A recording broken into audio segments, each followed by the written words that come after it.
Well, new tonight, we are hearing from the Buccaneers player who suddenly finds himself in a very pivotal role, helping the Tampa Bay Bucs get back to another Super Bowl this year.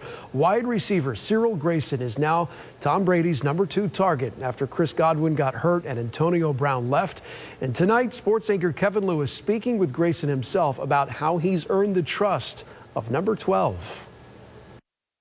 Grayson, incomplete. Cyril Grayson kept the receipts from September 20th last season when the Twitterverse left him for dead after this drop against the Panthers. It sucked that it become a meme and people talk trash about you and stuff like that, but I don't think that I let it define me, and I think that was the point of it. It wasn't the people who were saying what they were saying. That didn't really get to me. It was kind of more like I have a sense of humor too.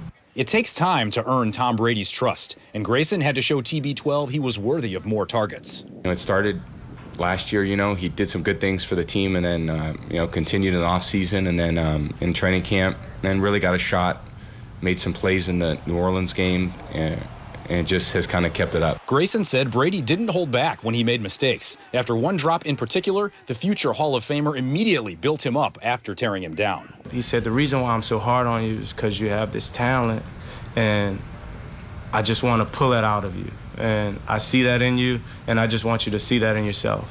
From practice squad to prime time, Cyril says his story's not about being a star. It's about not letting anything stop his dream. People can say no.